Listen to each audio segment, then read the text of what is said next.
Story शुरू करने से पहले एक छोटी सी रिक्वेस्ट है। वीडियो को लाइक कर दीजिए और टून्स लोग को सब्सक्राइब करना मत भूलिएगा।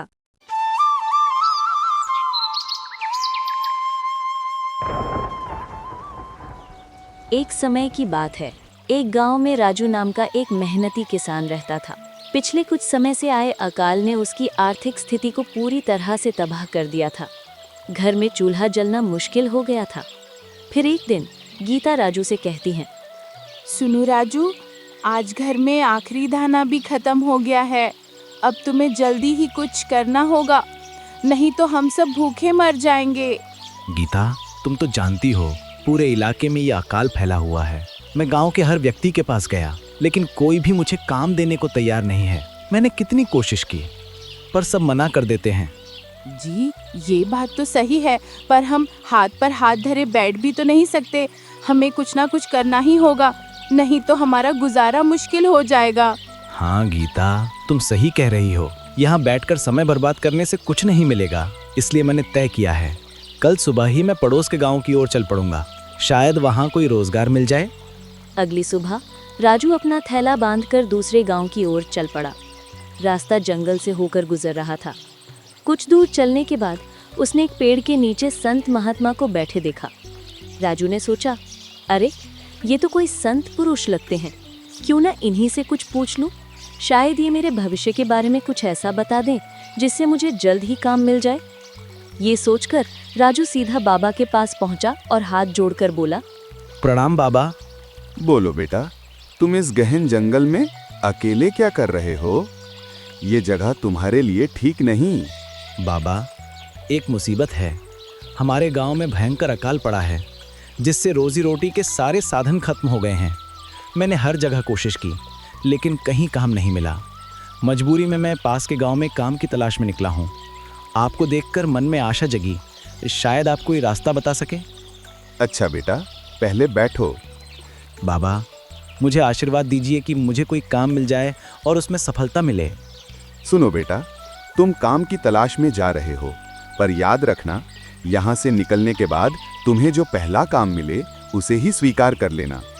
उससे मना मत करना, भले ही वो कैसा भी क्यों ना हो। जी बाबा, मैं जैसा कहेंगे मैं वैसा ही करूँगा, पर कृपया करके कोई ठोस उपाय भी बताइए। और एक बात याद रखना, कभी दूसरों की निजी चीजों पर छल कपट करके अपना अधिकार जताने की कोशिश मत करना। ठीक है बाबा, मैं वचन देता हूँ कि किसी के साथ धोखाधड़ी नहीं करूँगा। अब कोई रास्ता बताएं जिससे मेरा जीवन संवर सके। ठीक है, अगर तुम्हें किसी की भी निजी बात या रहस्य का पता चलता है तो उसे किसी तीसरे व्यक्ति को नहीं बताना। हाँ बाबा, मैं ऐसा नहीं करूँगा, पर आप मुझे कोई उपाय क्यों नहीं बता रहे? ये तो सिर्फ उपदेश हैं। मैं उपाय पूछ रहा हूँ और आप उपदेश दे रहे हैं। और बिना अनुमति लिए आगे मत बढ़ना। ठीक है बाबा, अब मुझे आज्ञा दीजिए, मैं चलता हूँ। राजू वहां से आगे बढ़ा तो उसे एक विशाल हवेली नजर आई। उसने सोचा, अरे ये बड़ी हवेली किसी सेठ की ही होगी, क्यों ना मैं इनसे ही जाकर मिलूं, शायद मुझे कोई काम मिल ही जाए। कुछ ही देर में वहां एक आदमी आता दिखाई दिया। अरे भाई, तुम यहाँ के तो लगते नहीं। कौन हो तुम? यहाँ क्या कर रहे हो? भाई साहब, मैं पास के गांव से आया हूँ। काम की तलाश में भटक रहा हूँ। गांव में अकाल के कारण वहाँ कोई काम नहीं है। घर में पैसों की बहुत तंगी चल रही है। भाई साहब, अगर आपकी नज़र में कोई काम हो तो मुझे बता दीजिए। मैं कोई भी काम करने को तैयार हूँ। मैं आपका एहसान कभी नहीं भूलूंगा। उस आदमी का नाम सुरेश था। राजू की दुर्दशा सुनकर उसे दया आ गई। देखो राजू, काम तो मैं तुम्हें दिलवा दूंगा, पर कुछ दिनों के लिए ही। बाद में तुम खुद देख लेना। अगर ठीक लगे तो ठहर जाना, वरना मैं किसी और को रख लूंगा। राजू सोच में पड़ गया। उसे बाबा की बात याद आई, पहला जो काम मिले कर लेना। ठीक है, उसने मन में निश्चय किया, मैं यही काम कर लेता हूँ। अरे भाई, कहाँ खो गए? काम करना है या नहीं? हाँ भाई, मैं करने के लिए तैयार हूँ। वैसे मुझे क्या करना होगा? देखो, मैं कुछ दिनों के लिए अपनी बहन की शादी में जा रहा हूँ। तब तक तुम मेरी जगह पर काम कर सकते हो। तुम जितने दिन काम करोगे उतने दिन की मजदूरी मिल जाएगी। देखो, हमारे सेठ जी के पास बहुत सारी गायें और भैंसें हैं। मैं सेठ जी से तुम्हारे बारे में बात करूंगा। और हाँ, याद रहे, अगर तुमने ठीक से काम नहीं किया तो सेठ जी सिर्फ तुम्हें ही नहीं बल्कि मुझे भी नौकरी से निकाल देंगे। तुम चिंता मत करो भाई, तुम निश्चिंत होकर जाओ। मैं यहाँ पूरी ईमानदारी से काम करूँगा। और किसी को शिकायत का मौका नहीं दूंगा। चलो मेरे साथ, मैं तुम्हें अपने सेठ जी से मिलवा देता हूँ। सुरेश राजू को सेठ रामलाल के पास ले गया। सेठ जी, ये राजू है। आज से ये मेरी जगह काम करेगा। आपने कहा था कि मेरी जगह कोई और आ जाए तो मैं छुट्टी पर जा सकता हूँ। अगर आपकी आज्ञा हो तो मैं जा सकता हूँ। अगर तुम्हें ये भरोसेमंद आदमी लगता है तो ये तुम्हारी जगह काम कर सकता है, लेकिन अगर इससे कोई गड़बड़ हुई, अगर इसने मेरे पशुओं का ख्याल अच्छे से नहीं रखा, तो याद रखना मैं इसकी सज़ा इसे नहीं बल्कि तुम्हें दूंगा। आप मुझ पर भरोसा कीजिए। ठीक है, तुम जा सकते हो। सुरेश ने राजू को उसके काम समझाए। देखो राजू, मैं इन 3 गायों की देखभाल किया करता था। आज से तुम्हें इनकी देखभाल करनी है। समय पर चारा देना और साफ सफाई करना। आज से ये तुम्हारी जिम्मेदारी है। फिर सुरेश उसे रहने के लिए अपने कमरे में ले गया। देखो राजू, ये मेरा कमरा है। आज से ये तुम्हारा है। मेरी बातें याद रखना, कोई भी गलती नहीं होनी चाहिए। इस बात का ध्यान रखना। मैं बहुत जल्द वापस आ जाऊंगा। तुम चिंता मत करो भाई, मैं सब कुछ संभाल लूंगा। तुम बेफिक्र होकर जाओ। अगले दिन सुबह सुरेश वहां से चला गया और राजू अपने काम में लग गया। वो गायों को तालाब में ले जाकर नहलाता और वापस आकर उनकी साफ सफाई करता। राजू दिन भर का सारा काम निपटा लेता। चलो, आज का काम पूरा हुआ। एक काम करता हूँ, यहाँ जो लोग काम करते हैं थोड़ी देर जाकर उनके पास बैठता हूँ। उनके साथ थोड़ी जान पहचान होगी तो मेरे लिए अच्छा रहेगा। सुरेश के आने से पहले मुझे उनके साथ अच्छे संबंध बनाने होंगे, तभी मैं यहाँ टिक पाऊंगा। राजू दूसरे मजदूरों के पास गया। आओ राजू, आओ। बताओ कैसा लग रहा है यहाँ काम करके? ठीक है भाई, मुझे यहाँ काम करने में कोई दिक्कत नहीं है, सब ठीक है। एक बात पूछनी थी आपसे। कहो राजू, कौन सी बात? भाई, मुझे ये जानना था कि आपको यहाँ काम करके जो पैसे मिलते हैं उससे आपका घर अच्छा चल जाता होगा ना? अच्छा, बहुत अच्छे से चलता है, क्योंकि यहाँ सिर्फ हम तनख्वाह पर काम नहीं करते। यहाँ पैसे कमाने के बहुत सारे तरीके हैं। यहाँ और कोई काम भी है क्या, जिससे और भी ज़्यादा पैसे कमाए जा सके? हाँ भाई, बहुत से रास्ते हैं। हम लोग गायों के चारे में से कुछ चारा अलग छिपा लेते हैं और बाहर बेच आते हैं। इससे अच्छी खासी कमाई हो जाती है। ये तो गलत है। आप गायों को भूखा रखते हो और उनके हिस्से का चारा बेच देते हो। ये सरासर गलत है। आपको ऐसा नहीं करना चाहिए। अगर किसी दिन सेठ जी को पता चल गया तो वो आपके बारे में क्या सोचेंगे? अरे यार, तुम यहाँ ज़्यादा ज्ञान मत दो। और हाँ, ज्ञान से पेट नहीं भरता, उसके लिए पैसा कमाना पड़ता है। अगर तुम सिर्फ सच्चाई के रास्ते पर चलोगे तो भूखे मर जाओगे। मैं तो तुम्हें यही कह रहा हूँ कि तुम भी यही काम करो और पैसे कमाओ। वैसे सुरेश भी यहाँ यही किया करता था। यहाँ पैसा कमाने का इससे अच्छा रास्ता और कोई है ही नहीं। राजू सोच में पड़ जाता है। वैसे ये कह तो सही रहा है, इतनी आसानी से पैसे मिल रहे हैं तो मुझे ही ऐसा करना चाहिए। मुझे भी पैसों की बहुत ज़रूरत है। फिर अचानक उसे ख्याल आता है, अरे नहीं, ये मैं क्या सोच रहा हूँ। मुझे याद आया कि बाबा ने कहा था मुझे किसी के साथ छल कपट नहीं करना है। सेठ जी हम पर भरोसा करते हैं और हम इस भरोसे के बदले धोखा देंगे? नहीं, चाहे कुछ भी हो, मुझे ये नहीं करना। नहीं भाई, मैं ऐसा कुछ नहीं करूँगा। मैं बेईमानी का पैसा नहीं खाता और तुम भी सेठ जी को धोखा दे रहे हो। तुम्हें भी ये काम छोड़ देना चाहिए। ए राजू, मैं तुझे कुछ नहीं कह रहा तो इसका मतलब ये नहीं कि तुम मेरे सर पर चढ़ जा रहा है। तुझे किसी ने पूछा क्या? मैं तो ये सब तेरे भले के लिए कह रहा था। तुझे करना या ना करना वो तेरी मर्जी है। और हाँ, एक बात याद रख, अगर तू बाहर जाके अपना मुंह खोला तो याद रखना, तुझे हम जान से मार देंगे और तेरी लाश भी किसी को नहीं मिलेगी। राजू उनकी बातों से डर गया और अपने कमरे में आ गया। अगले दिन सुबह राजू अपने काम में लग गया। सेठ जी भी अपनी गायों को देखने आए। उन्होंने देखा कि कुछ गायें बहुत कमजोर हो चुकी थी। सेठ जी ये देखकर बहुत गुस्सा हुए। ये क्या है? ये गायें इतनी कमजोर कैसे हो गई? इनका ख्याल अच्छे से क्यों नहीं रखा जा रहा है? जब सेठ ने राजू को सौंपी गई गायों को देखा तो वे बहुत खुश हो गए, क्योंकि वे बहुत तंदुरुस्त थी। ये गायें राजू को सौंपी गई थीं, बहुत ही तंदुरुस्त हैं।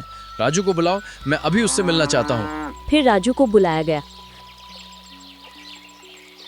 अरे राजू, तुम इन गायों की देखभाल कर रहे हो, ये तो बहुत ही अच्छी बात है। मैं तुम्हारे काम से बेहद खुश हूँ। तुम इनकी देखभाल अच्छे से कर रहे हो, लेकिन मुझे एक बात समझ नहीं आ रही है। तुम्हें सौंपी गई गायों को वही चारा दिया जा रहा है और बाकी गायों को भी वही दिया जा रहा है, पर वे इतनी कमज़ोर कैसे पड़ गई? सेठ जी, मुझे सवाल का जवाब मालूम है, पर मैं इसका जवाब तभी दूंगा जब हमारे काम करने वाले सभी साथी यहाँ मौजूद होंगे। ठीक है राजू, मैं अभी सबको बुलाता हूँ। फिर सेठ जी ने अपने यहाँ काम करने वाले सभी नौकरों को बुलाया। तब राजू ने सेठ जी को सारी सच्चाई बता दी कि किस तरह सुरेश और उसके साथी मिलकर चारे की चोरी करते हैं और उसे बेच देते हैं। ये सुनकर सेठ जी बहुत गुस्सा हो गए। राजू, तुम सच कह रहे हो? धोखा, इतना बड़ा धोखा! तुम सब धोखेबाज हो। मैंने तुम लोगों पर इतना भरोसा किया, अपनी गायों को तुम्हें सौंपी और मुझे लगा कि तुम लोग इनकी अच्छी तरह देखभाल करोगे। इसलिए मैंने एक आदमी को 3 गायें थी ताकि तुम उनका अच्छे से ख्याल रख सको और तुम्हें कोई तकलीफ न हो। लेकिन तुम लोगों ने क्या किया? तुम्हारी इतनी हिम्मत कैसे हुई? सेठ जी, हमें माफ़ कर दीजिए, हमसे भूल हो गई, हम भटक गए थे। हम आज के बाद किसी के साथ ऐसा अन्याय नहीं करेंगे, हम कसम खाते हैं। हमें माफ़ कर दीजिए, इस बार हम पूरी ईमानदारी से अपना काम करेंगे और आपको शिकायत का मौका भी नहीं देंगे। हमें माफ़ कर दीजिए। राजू को उन पर दया आ गई। फिर राजू बोला, सेठ जी, इनको माफ़ कर दीजिए। गलती तो सबसे होती है, पर ये लोग अपनी गलती से शर्मिंदा हैं। ठीक है राजू, तुम्हारी बात मानता हूँ। आज के बाद तुम ही इन सब का निरीक्षण करोगे। सारी गायों को अच्छे से खाना मिल रहा है या नहीं, ये जिम्मेदारी मैं तुम्हें सौंपता हूँ। जी सेठ जी, आपका बहुत बहुत धन्यवाद। मैं इनका पूरा ध्यान रखूंगा। इतना कहकर सेठ जी वहां से चले जाते हैं। फिर राजू मजदूर से बोलता है, सुनो तुम लोग, मैंने इस बार तुम्हें बचा लिया है। आइंदा ऐसी गलती नहीं होने पाए, याद रखना। और तुम्हें गायों की देखभाल पूरी ईमानदारी से करनी है, समझे? उस दिन के बाद सभी लोग अपना अपना काम बहुत ही ईमानदारी से करने लगे। ये देखकर सेठ जी बहुत खुश हो गए। कुछ दिन ऐसे ही बीत गए। फिर सुरेश वापस आ गया। अरे सुरेश, तेरी गैर मौजूदगी में राजू ने हमारा कच्चा चिट्ठा खोल दिया। उसने सेठ जी को सारी सच्चाई बता दी। हम जो चारा बेचकर पैसा कमाया करते थे, अब वो भी बंद हो गया। सेठ जी ने हमें जान से मारने की धमकी दी है। अब राजू हमारा निरीक्षक बन चुका है। तुम कुछ करो सुरेश, उसे कैसे भी करके यहाँ से निकलवाओ। तुम चिंता मत करो, मैं कुछ करता हूँ। इस राजू पर मुझे तरस खाकर बहुत बड़ी गलती कर दी। मैंने इसे अपनी जगह काम पर रख लिया, अब ये मुझ पर राज करेगा? हरगिज नहीं, मैं ऐसा कभी नहीं होने दूंगा। तुम चिंता मत करो, मैं आ गया हूँ। इस राजू को सबक सिखा कर रहूंगा। फिर सुरेश राजू के पास जाता है। सुरेश के आते ही राजू बहुत खुश हुआ। सुरेश, बहुत दिनों बाद आए हो भाई। तुम्हारी बहन की शादी कैसी रही? लेकिन सुरेश के मन में बहुत गुस्सा था। सुरेश, तुम यहाँ नहीं थे तो तुम्हें पता है यहाँ क्या क्या हुआ? फिर राजू ने सुरेश को सारी सच्चाई बता दी। सुरेश को ये सारी बातें पहले ही पता चल चुकी थी। सुरेश मन ही मन बहुत गुस्सा हो रहा था। थोड़ी देर बाद बारिश शुरू हो गई। फिर अचानक तेज बारिश आ गई। राजू को गायों की चिंता होने लगी। सुरेश, बहुत तेज बारिश हो रही है, मैं एक बार गायों की तरफ जाकर आता हूँ। जब राजू गायों के पास पहुंचा, तब तक सेठ की बेटी प्रीति वहां आ चुकी थी। दरअसल सेठ की बेटी प्रीति और सुरेश के बीच चोरी छिपे प्रेम चल रहा था। अरे तुम यहाँ इतनी रात गए? अगर तुम्हें यहाँ किसी ने देख लिया तो गड़बड़ हो जाएगी। तुम्हें यहाँ नहीं आना चाहिए था। सुरेश, मुझे तुम्हारी बेहद याद आ रही थी। कितने दिन हो गए तुमसे मिल भी न सकी। जब तुम गांव चले गए थे, मैं सहन नहीं कर पाई और इसीलिए मैं तुम्हारे पास आ गई। मैं कल शाम को तुमसे मिलने ही वाला था, पर मैं बहुत परेशान हूँ। मुझे कुछ भी समझ नहीं आ रहा है। राजू की वजह से मेरा दिमाग खराब हो गया है। क्या बात है, मुझे बताओ। सुरेश ने सारी बातें बता दी। क्या कहा? उस भिखारी की इतनी हिम्मत? वो तुम्हारी जगह लेना चाहता है? तुम इसकी चिंता मत करो सुरेश, मैं इसका बंदोबस्त जरूर कर दूंगी। तुम्हें कुछ करने की जरूरत नहीं है। उस समय तक राजू गेट के बाहर आ चुका था। उसने प्रीति और सुरेश की सारी बातें सुन ली थी। हे भगवान, ये क्या है? ये तो सेठ जी की बेटी है। मतलब सुरेश और इसका प्रेम चल रहा है। ये तो सेठ जी के साथ बहुत बड़ा धोखा है। सुरेश सेठ जी को धोखा दे रहा है। मैं अभी जाकर सेठ जी को सारी सच्चाई बता दूं। फिर अचानक उसे बाबा की बात याद आई। अगर तुम्हें किसी की भी निजी बात या रहस्य का पता चलता है तो तुम उसे किसी तीसरे आदमी को नहीं बताओगे। नहीं नहीं, ये मैं बहुत बड़ी गलती करने जा रहा था। ये सोचकर वो चुप रह जाता है। बारिश थम चुकी थी। प्रीति भी वहां से चली गई। अगले दिन प्रीति अपने पिता के पास गई और बोली, पिताजी, मुझे आपसे बहुत जरूरी बात करनी है। बोलो बेटी, तुम इतनी घबराई भी क्यों हो? क्या बात है बेटी?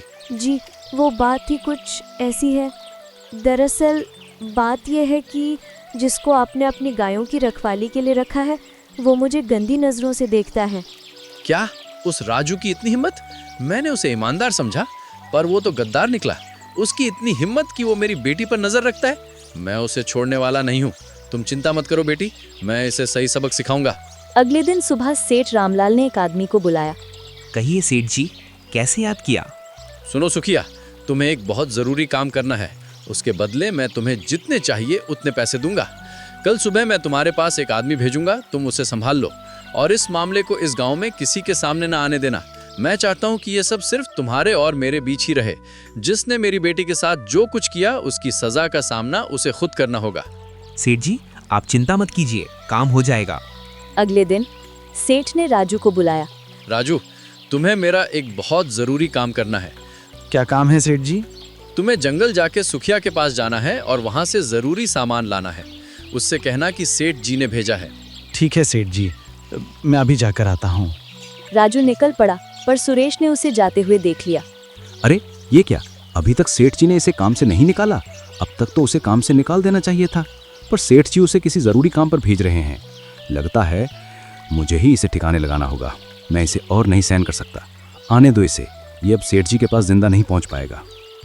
राजू जंगल के रास्ते जा रहा था कि तभी उसे रास्ते में फिर वही संत महाराज दिखाई दिए। मुझे यहाँ रुकना चाहिए। मुझे बाबा ने कहा था, चाहे कितना भी ज़रूरी काम क्यों ना हो, अगर मुझे रास्ते में साधु महात्मा दिखते हैं तो मुझे उनके पास रुकना चाहिए। ये सोचकर राजू बाबा के पास रुक गया। बेटा, तुम इतनी जल्दी में कहाँ जा रहे हो? मैं तुम्हें कुछ महत्वपूर्ण बातें बताता हूँ। कुछ देर यहाँ बैठो। राजू सोचने लगा, क्या करूं? मुझे यहाँ रुकना ही पड़ेगा। मैं बाबा की बात को टाल नहीं सकता। और राजू वहाँ रुक गया। बहुत देर हो गई। इधर सुरेश भी राजू की राह देख रहा था। वो इसी बात का पता लगाने जंगल में निकल गया। वो उसी आदमी के पास पहुंच गया जहां राजू जाने वाला था। वो सुखिया से झूठ बोलता है। अरे भाई सुनो, मुझे सेठ जी ने भेजा है, आपसे कुछ ज़रूरी सामान लाना है। आपने वो सामान किसी को दिया तो नहीं? अच्छा, ये वही आदमी है जिसे सेठ जी ने भेजा है। इधर राजू बाबा से विदा ले रहा था। बाबा, मुझे आपके पास बैठकर बहुत अच्छा लगा। अब मुझे आज्ञा दीजिए, मुझे ज़रूरी काम से जाना है। राजू बाबा से आज्ञा लेकर आगे बढ़ा कि तभी उसे रास्ते में सुरेश का शव दिखाई दिया। इसे देखकर राजू के पैरों तले जमीन खिसक गई। वो जल्दी से सेठ जी के पास पहुंचा। राजू को जिंदा देखकर सेठ जी आश्चर्यचकित रह गए। सेठ जी, भयानक हादसा हो गया। वो सुरेश, सेठ जी, सुरेश। क्या हुआ सुरेश को? सेठ जी, मैं जंगल के रास्ते जा रहा था, तभी मुझे रास्ते में सुरेश का शव पड़ा हुआ मिला। सेठ जी, मुझे कुछ समझ नहीं आ रहा, इसलिए मैं सीधा आपके पास आ गया। इतना कहकर राजू अपने कमरे में चला गया। ये कैसे हो गया? मुझे लगता है कि राजू की जगह सुरेश जंगल में सुखिया के पास चला गया होगा और वहाँ कुछ गलतफहमी हो गई। मेरी इस भूल की वजह से एक निर्दोष की जान चली गई। मेरे कारण इतना बड़ा हादसा हो गया। सेठ जी की सारी बातें प्रीति वहाँ खड़ी सुन रही थी और वो रोने लगी। तुम्हें क्या हो गया बेटी? अब तुम क्यों रो रही हो? पिताजी, रोने तो और क्या करूं? सुरेश ही मेरे लिए सब कुछ था। अब मैं जीना नहीं चाहती। इससे अच्छा तो मेरा मर जाना ही बेहतर है। ये तुम क्या बक रही हो? तुमने जो राजू के बारे में बताया वो क्या था? सच सच बताओ। प्रीति ने सेठ जी को सारी सच्चाई बता दी। ये भी बता दिया कि राजू निर्दोष है, उसने कुछ नहीं किया। कुछ देर बाद प्रीति अपने कमरे में चली गई।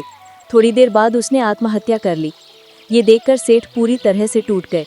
और फिर एक दिन सेठ रामलाल राजू से कहते हैं, मुझे माफ कर दो, मुझसे बहुत बड़ी गलती हो गई। अब ये धन दौलत मेरे किस काम की? मैं आज से, बल्कि अभी से, अपना घर, जमीन, जायदाद सब तुम्हारे नाम करता हूँ। तुम ही इसके असली हकदार हो राजू।